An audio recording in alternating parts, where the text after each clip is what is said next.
extol, Lord, I extol You're high above the earth. All creation shouts your word. I extol, Lord, I extol my Jehovah. I extol you,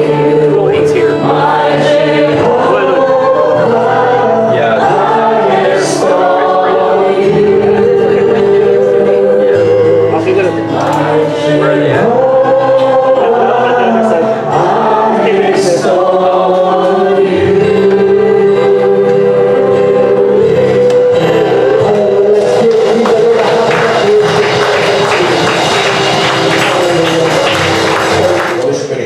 Grace, because by His grace and by the power of the Holy Spirit, I'm here standing. So, as our speaker mentioned a while ago, that I'm going to talk about faithfulness in service. Probably my message or the topic that I'm going to share is the continuation of what we learned last night about pursuing the presence of God, God's presence. And it is, it's just a continuation. Although the title of my topic is faithfulness in service. Hallelujah. And our theme actually defines this faithfulness that I'm going to share to you. So if you are going to have your Bible, let's open to Matthew chapter 24, verse 45 to 51. It's about the servant, talking about a faithful servant and an unfaithful servant. Okay? And this one is applied to all of us, because all of us are called to be a servant of God. When we give our lives to the Lord, surrendered our lives to Him, then we became His children, and not to be our children, but also His own servant, to serve in His own kingdom. So here it says, who then is the faithful and wise servant, whom the master has put in charge of the servants in his household to give them their food at the proper time? It will be good for that servant whose master finds him doing so when he returns. I tell you the truth. He will put him in charge of all his possessions. But suppose that servant is wicked and says to himself, my master is staying away a long time, and he then begins to beat his fellow servants and to eat and drink with drunkards. The master of that servant will come on a day when he does not expect him, and at an hour he is not aware of. He will cut him to pieces and assign him in a place with the hypocrites, where there will be weeping and gnashing of teeth. So, it talks about faithfulness. We can see the disadvantage and the advantage of being faithful, and the advantage or the disadvantage of unfaithfulness here. About speaking of two kinds of servants. And yes, servants, they are in the service. That's why they are called servant. They are called to serve the master. So they are called servant. Now, faithfulness is from the word faithful. Hello? So when we talk about faithfulness, we are also talking about faith, faithful. Faithfulness in God's servant. Okay, and as I said, that this theme that we can see in here is talking about my food, said Jesus, is to do the will of Him who sent me and to finish His work. Now, to be faithful is not just to do in stop, but as we see here, finish. When we are going to do something, we start to do things, we need to finish. Amen? So, faithfulness is doing things until we finish. Until our Lord Jesus Christ will come. Jesus is the perfect example of faithfulness. And that's why He said, do the will of Him who sent me and to finish His work. Now, Jesus already finished the work. And so, He died. He finished the work for our salvation. And so, it is up for us to do also our part. God or Jesus finished His part. Now, it is also for our turn to finish it. So, we need to be faithful to finish. We need to be faithful to do the works that God entrusted in us. Hallelujah. Amen. Praise God. Doing the will of God until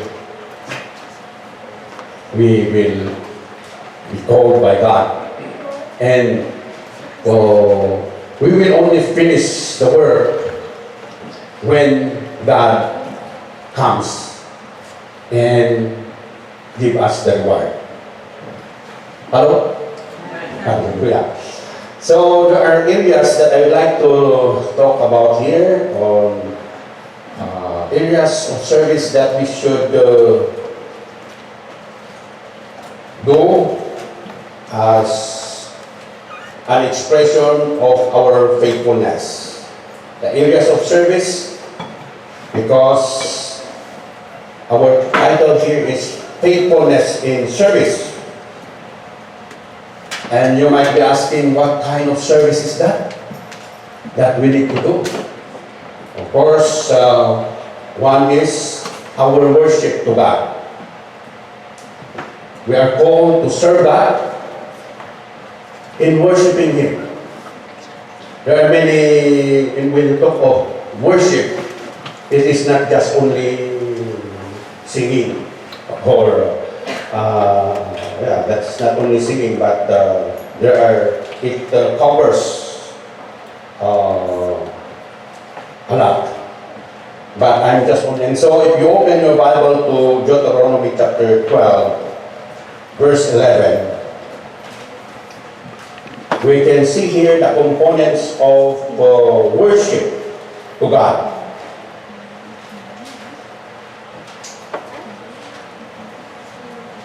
That we need to do and be faithful.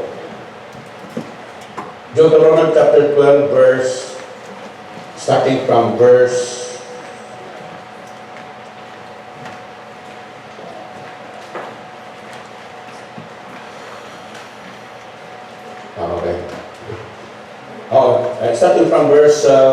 4. It says here, you must not worship the Lord your God in their way, but you are to seek the place the Lord your God will choose from among all your tribes to put His name there for His dwelling. So there's an instruction for us to do in worshiping the Lord. That there's a place that He chose for us to go and offer our worship. We will not just offer our worship anywhere that we would like to offer our worship. Just like Abraham. You know, God called Abraham and the Lord called him to offer Isaac. And a place that God chose for him to go and offer Isaac. He did not just call Abraham and go anywhere you like. You know, it took 3 days for Abraham to go and offer to find that place and offer his son Isaac. Hallelujah. Because we came here at least 17 hours from Canada to reach this place. Not 3 days.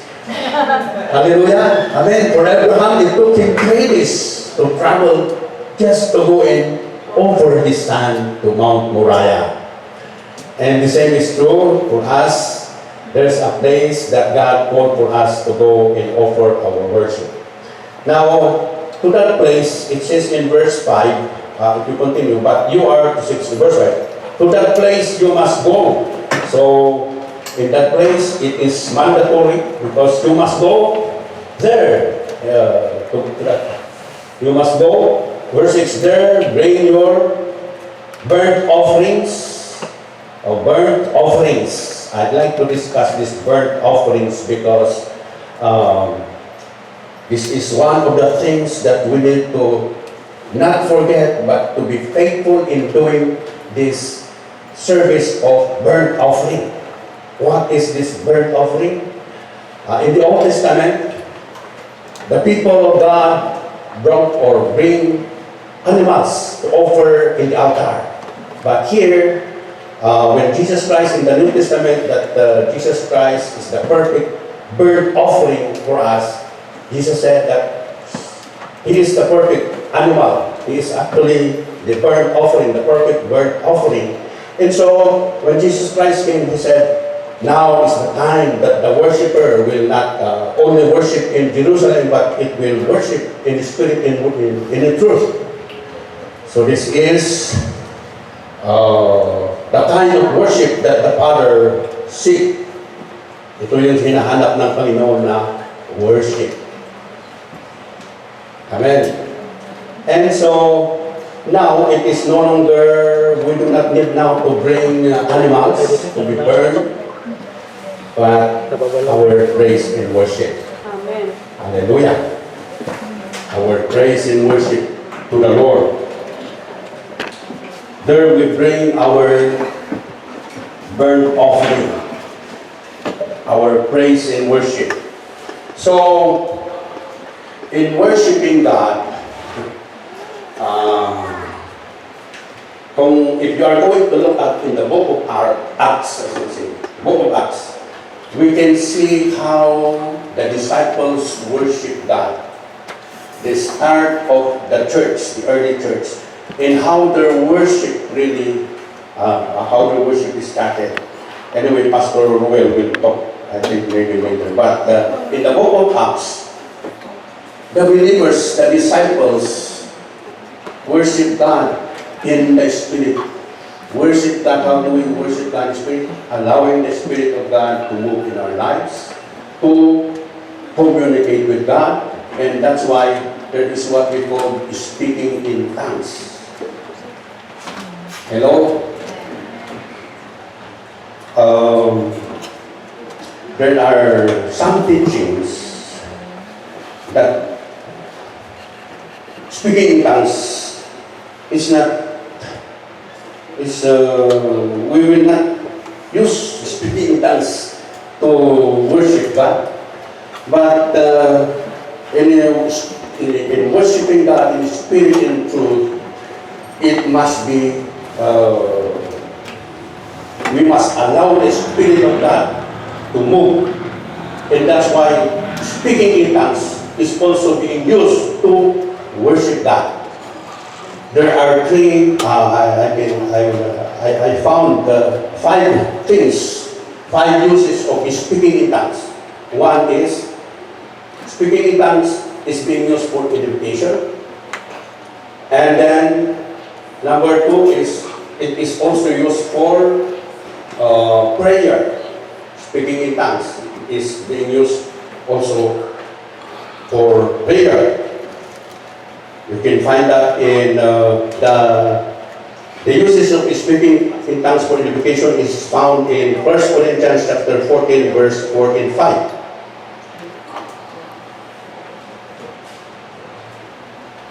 If we open that one, if we look at that one, it says that I would like every one of you to speak in tongues, but I would rather have you prophesy. He who prophesies is greater than one who speaks in tongues, unless he interprets, so that the church will be edified. Verse 5. Verse 4. Can we start in verse 4? Okay. He who speaks in tongues edifies himself. It is there where we can say that speaking in tongues also is used for edification. And then in Jude 20, it says there, build up yourselves. Jude 20. Hallelujah.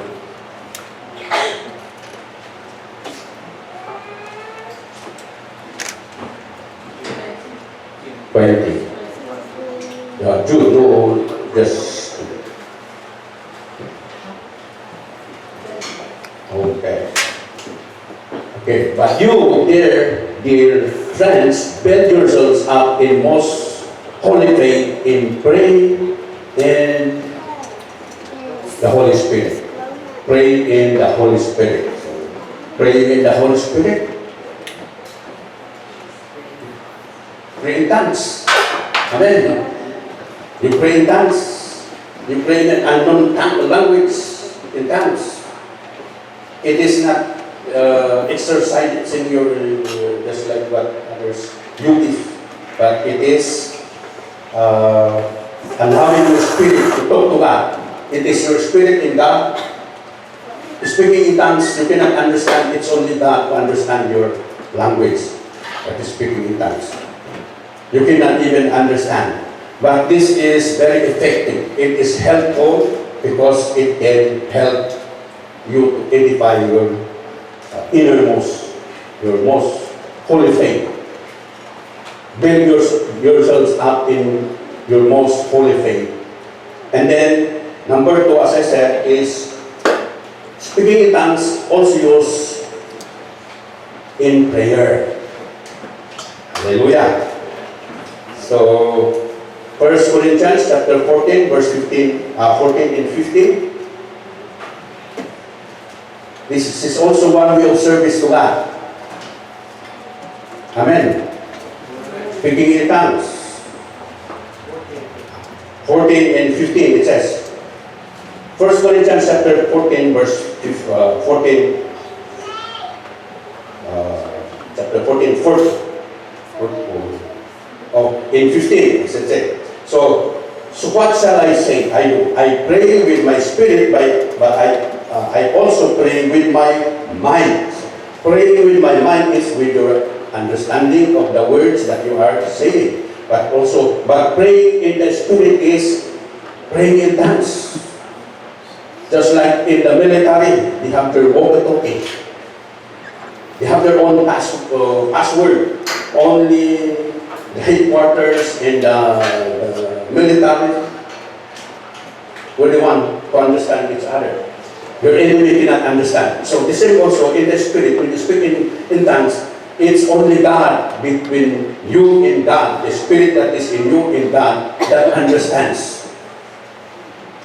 And so the devil cannot understand what you are talking to God. And he will be confused. Hallelujah. So praying, speaking in tongues is also being used for prayer. Hallelujah. And this is effective. This is also powerful. In Romans chapter 8, verse 28, we can see there that when we intercede and we pray, the Spirit intercedes, sister. And we know that in all things God works for the good of those who love Him, have been called according to His purpose. Verse 26. Okay, see here. Let's see here. In the same way, the Spirit helps us in our weakness. We do not know what we ought to pray for, but the Spirit Himself intercedes for us with groans that words cannot express. So, we have many weaknesses. Sometimes when we are praying and the enemy is putting some doubts in our mind or things, God comes in our own weaknesses. But when we pray in times, we pray in the Spirit. It says here that it says here that the Spirit helps us in our weaknesses, so that even if we cannot express all the words or all the prayers in our words, but if we allow the Spirit to work in us, to intercede through us, then we can pray effectively. Hallelujah. This is a testimony. One time when I was driving all the way from the north of Saskatchewan, Lloyd Windsor, going down to Regina. It's about 5 hours drive from Lloyd Windsor to Regina. And somebody just called me while I was driving. And I knew that if I will answer that guy, that brother, it took maybe an hour for us to talk together. So I did not answer. So I said maybe I will answer when I will be at home, so that we will talk for a long time. But I forgot.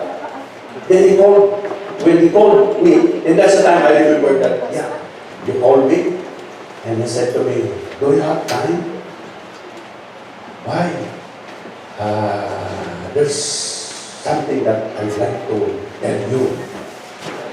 And so, yeah, I have time. So he shared to me something that happened.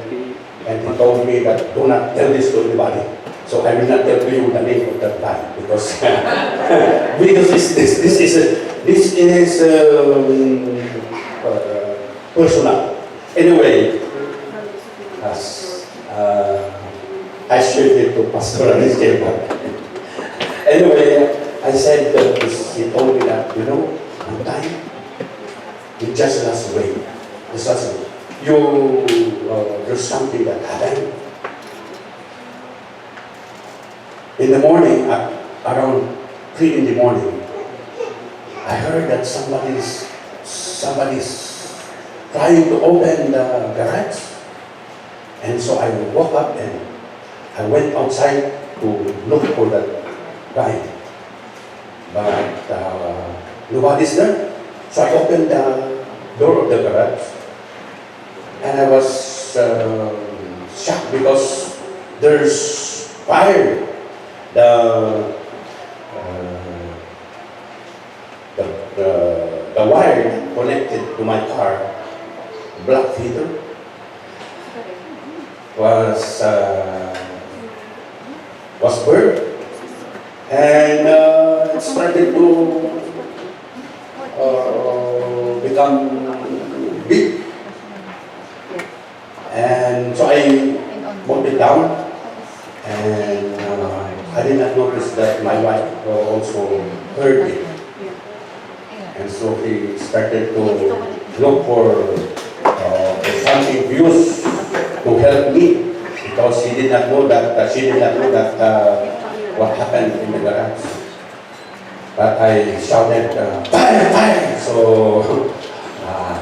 she called the police or 911. And it's good that it came on time. But to tell you, I believe, and I really believe that I know that there is that, because when I was there, going up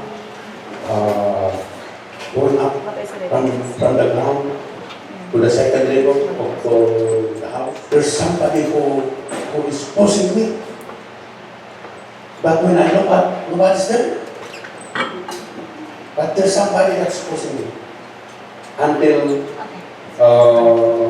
in short, he was there in the ambulance car, and they were wiping his face. And he said, "Why are you wiping my face?" And they showed him the towel, and he saw that it is full of dirt. He did not, maybe he is unconscious, that's why he did not know anything about what happened. But it's good that the firemen came and the fire did not spread all over the house. And on that time, that was December 30, I cannot believe.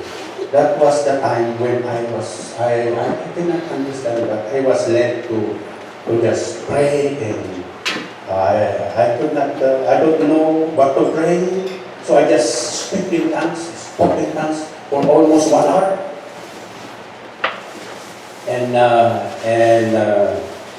when he was sharing this testimony to me, the Lord just impressed in my heart. Why is he sharing this to me? And the Lord just impressed in my heart. It's only to know that day when you were praying, God is actually moving. God is doing something to that guy whose house is almost burned. And maybe if I did not continue to pray, just think that I do not know what I'm going to pray, so I will just sleep. Maybe I don't know what happened to that family, to the house of that brother. And I'm sharing this because of praying in the Spirit. Speaking in tongues is also used in prayer. Amen. And I heard also some testimonies of missionaries who were in a village, and they were just praying, speaking in tongues. They do not know why they were just praying and speaking in tongues in that village. They did not know that there were new people's army, rebels, who were planning to destroy, to attack that village, to burn that village. But when they were planning, they started to go and attack that village. They saw some soldiers around, so they did not continue to attack that village. But on that day, on that night, some missionaries were there praying.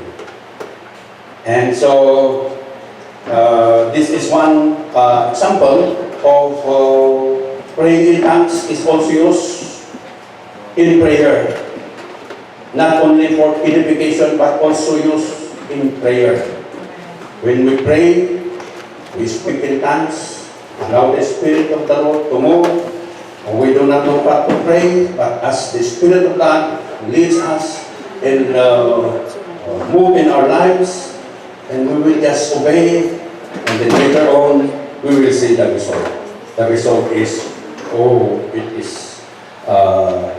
it is a miracle, just like that brother. It is who called me and shared to me his testimony. I did not mention to him that on that day I was praying. I did not mention what I said. The Lord knows. Hallelujah. Amen. Can we give a big clap offering to the Lord? So it is good to speak in tongues when we pray also. Of course, when we pray with our brothers and corporate prayers, we speak in our own dialect or in our own understanding, so that the one who is praying with us will also agree. But when you are alone, and you can also pray in corporately, speaking in tongues, sometimes with the one who is leading the prayer, said that let us speak in tongues and allow the Spirit to them to speak in tongues. And then later on, somebody will be led them to pray some things. And we agree. Hallelujah. Number 3, uses of this speaking in tongues is also in verse 22. In verse 15. Verse 15 of 1 Corinthians. It says here, so what shall I do? I pray with my spirit, but I will also pray with my mind. Now, second part, it says, I will sing with my spirit, but I will also sing with my song. So, speaking with my mind. Oh. So, speaking in tongues also is being used in singing praise and worship. Amen. It is used. I will sing with my spirit to sing, but I will also sing with my mind, with my understanding. So when we sing, we use speaking in tongues in singing. Hallelujah. Of course, the people will say, just as Apostle Paul said, that when you speak in tongues, you use speaking in tongues to worship God, and they do not understand, then the people will say that you are out of mind. But that is not the reason that we are not going to use speaking in tongues and worshiping God. That is what the unbelievers will say. But remember remember King David, when he was worshiping his God, the God of Israel, and he danced with all his might, and his wife looked after him, and his wife despised him because it is not good for a king to worship or to do like that. But David said, I am worshiping the Lord, and never mind what the people are saying, for as long as he worship God. If we are focused in worshiping God and allowing the Spirit to speak in tongues, you know, God will bring deliverance. God will move. Amen. And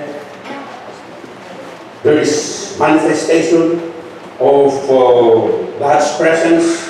Those people who are in bondage, we do not know what they are doing. Just like before me, just like me, when I attend a worship where the believers were speaking in tongues. At first, I'm so excited to join, but when we went into the spontaneous worship, I was as if I am out of place. But it is there where the Lord really give me hunger and thirst to know more on how to worship God.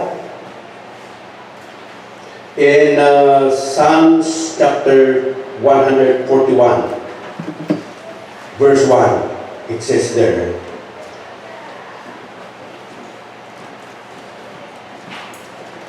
Psalms 149, verse 1. Psalms 149, verse 1.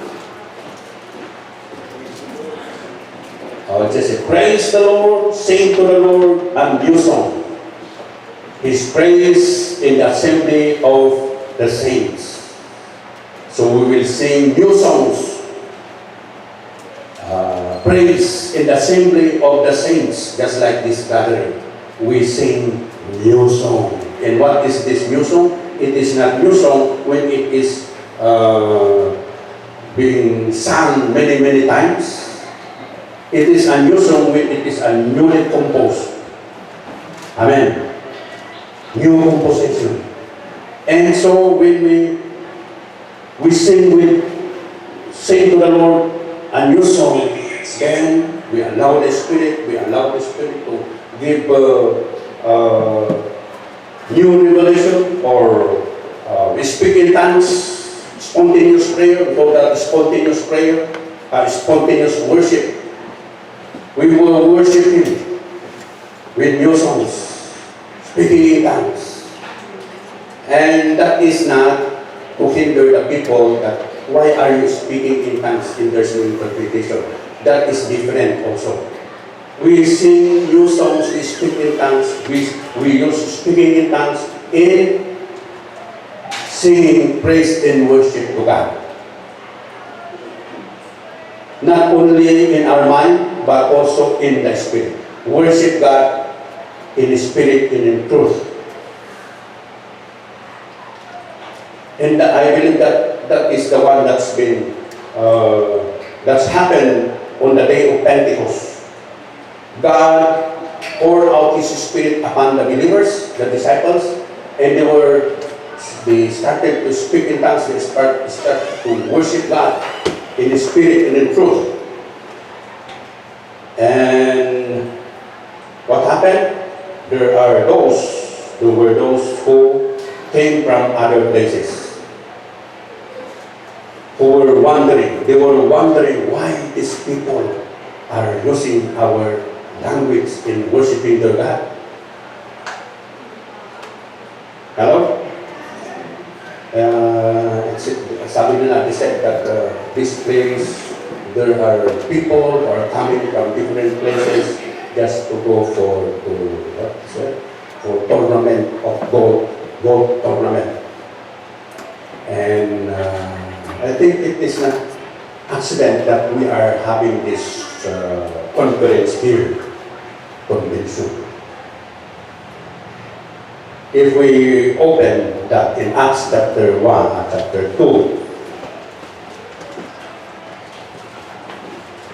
in verse 2, Acts chapter 2, verse, it says here, let us start from verse 1. When the day of Pentecost came, they were all together in one place. Verse 2, suddenly a sound like the blowing of a violent wind came from heaven and filled the whole house where they were sitting.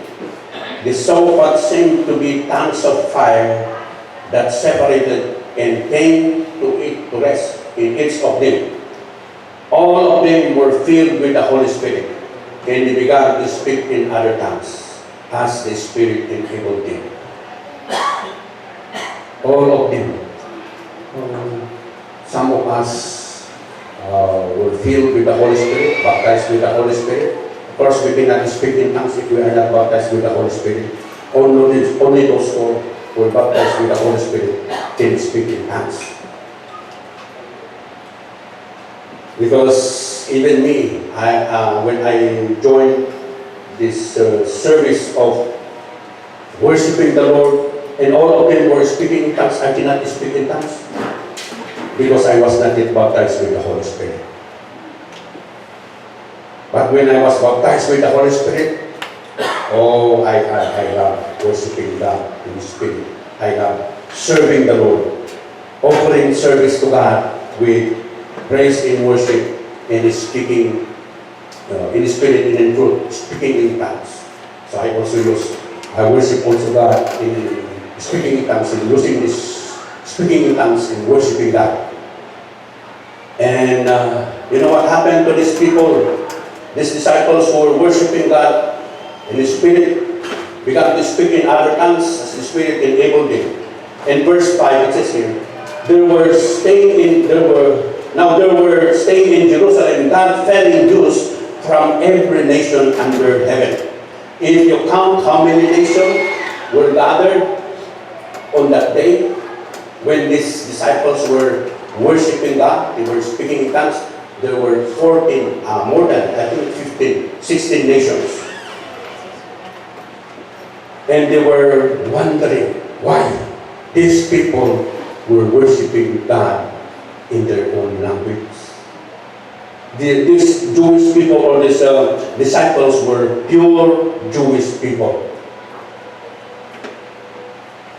But they heard these people who came from other places. It says here, there were people who came from Mesopotamia, Judea, Cappadocia, Pontus, Asia, Phrygia, Pamphylia, Egypt, in the parts of Libya near Cyrene.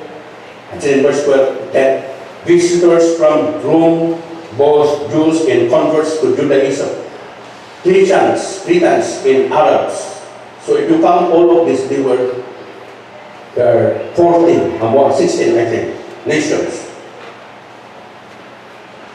So, just as I said, hindi po accidentally that we are here. We are called as disciples of Jesus Christ, worshiping God in spirit and in truth. And who knows, we do not know. While we are worshiping the Lord, we are not only worshiping here, but I believe that there's something that's happening in the atmosphere, in the air. We are demolishing the bandages of the enemy.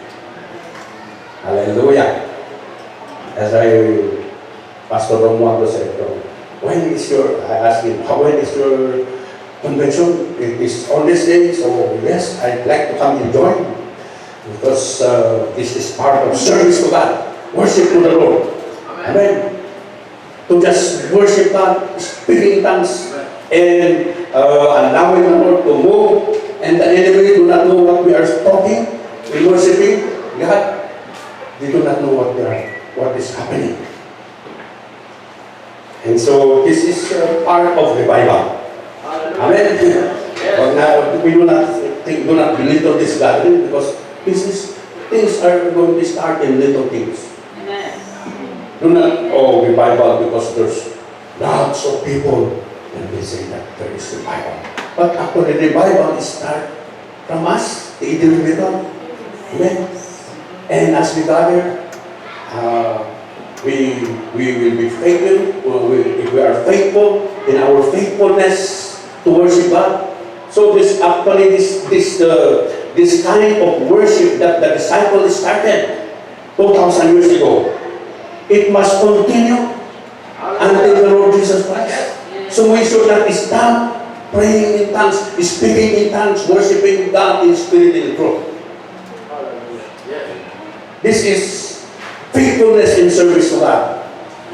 This way of worship that we allow the Spirit of God, not only in our mind, but also in the Spirit. Hallelujah. So, this is part of our faithfulness in service to God. Worshiping the Lord, worshiping God in spirit and in truth, not only in our mind, but also in the Spirit. So how can we worship God in the Spirit? Speaking in tongues, allowing the Spirit, allow ourselves to be baptized with the Holy Spirit so that we can worship Him in the Spirit and in truth. Hallelujah. Number 4, the uses of this speaking tongues is for interpretation. Now this is the one that the people, especially those, this is the one that the people mostly they are telling to the people about the interpretation. That the speaking in tongues must be interpreted. And so when there's no interpretation, we will not speak in tongues. Speaking in tongues is also used for interpretation. 1 Corinthians chapter 10 verse 10, 1 verse 10, there's a gift of speaking in tongues, and then there's a gift of interpretation. So that this gift of interpretation will be exercised if there is this speaking in tongues that needs to be interpreted. But it does not mean that when there's an interpretation, that we are not going to sing in the Spirit, that we are not going to use speaking in tongues in singing for praise and worship. Hallelujah. We will use speaking in tongues in singing praise and worship to the Lord. That's why Apostle Paul said, I pray in my mind, but I also pray in the Spirit. And so this speaking tongues for interpretation, we can find this in 1 Corinthians chapter 14, verse 27. That when somebody speaks in tongues, then there is what we call interpretation.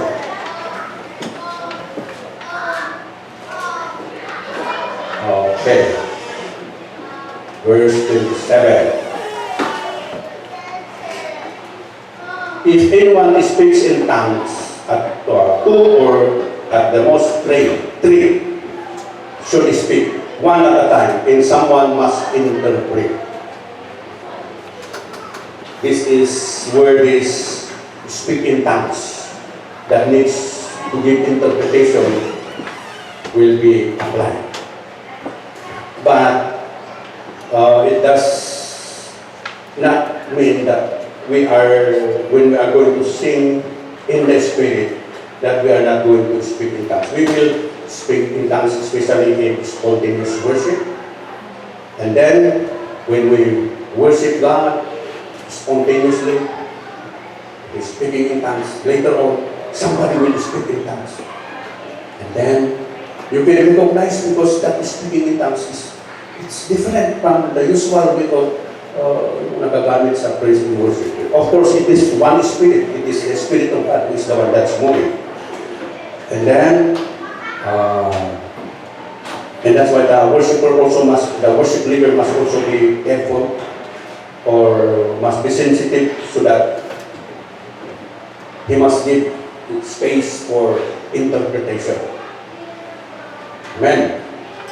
So, at least 2 or 3, it says here, there must be an order when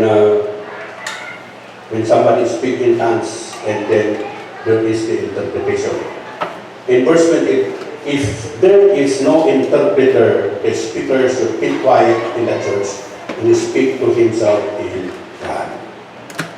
When there's no interpreter, when somebody speaks in tongues and there's no interpreter, it says here, the speaker should keep quiet in the church and speak to himself in God. But just speak to God in himself, it says there. Because we do not know. God is moving. And so it says here, it says that. Verse 29.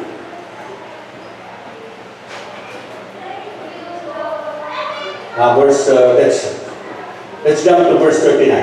It says here, therefore, my brothers, be eager to prophesy and do not forbid speaking in tongues.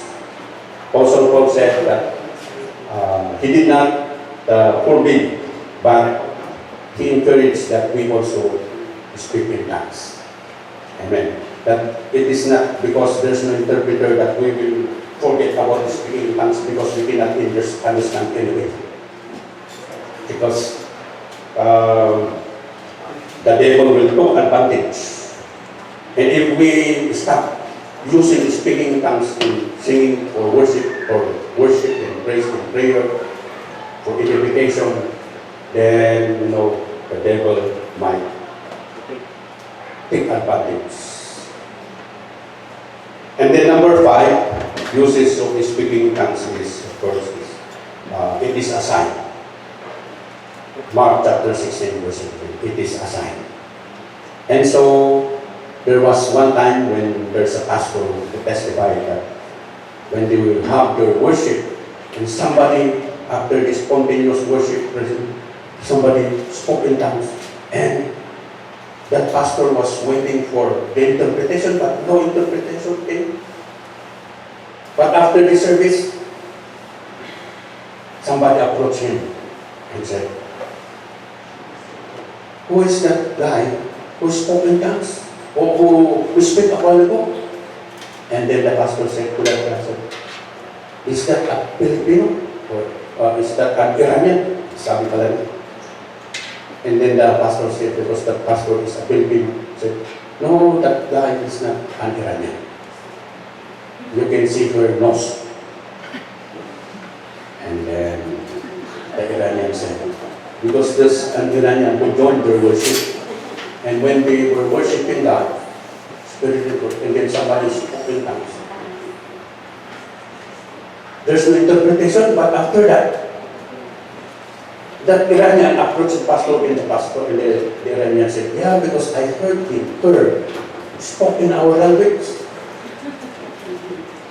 And I think that Iranian was convicted, so yeah. And he cannot explain himself when he heard that Filipina who spoke in tongues. And he heard it clearly in their own language, the interpretation. So it is a sign. That's why speaking in tongues is also a sign. Amen. And I'm sharing this so that we will not stop using speaking in tongues in our service, especially in our praise and worship to the Lord. So there's a difference of the one that there's somebody who speaks in tongues and there is an interpreter. There's one guy who tried to question to me. I brought him, I allowed him to accompany me to join the worship in Calvary. And while we are going on, he said to me, this is what we are doing. And they are speaking tongues in personal interpretation. And so I said, oh, how come this is a question of this time? And so I searched this one. That's why I searched this scripture and explained that speaking in tongues is not only used for interpretation. It is not only used to speak in tongues, it needs an interpretation. Speaking in tongues is also being used for praise and worship. Hallelujah. So we will do this. The disciples started to use speaking in tongues, so worshiping the Lord. I'm just only saying this one because, but there are many ways of worshiping. There are worship is a wide scope. So we worship. The disciples worship God. Started, they were filled with the Holy Spirit, and they worship God. And until now, we need to continue until the Lord Jesus Christ will come. We need to be faithful in worshiping the Lord. Amen. Amen. I think I'm now finished. Ito lang ang aking nasabi. But anyway, praise the Lord. I hope you learned something. If there's any question, a certain question, write the question and then later on, there will be question and answers that will be done.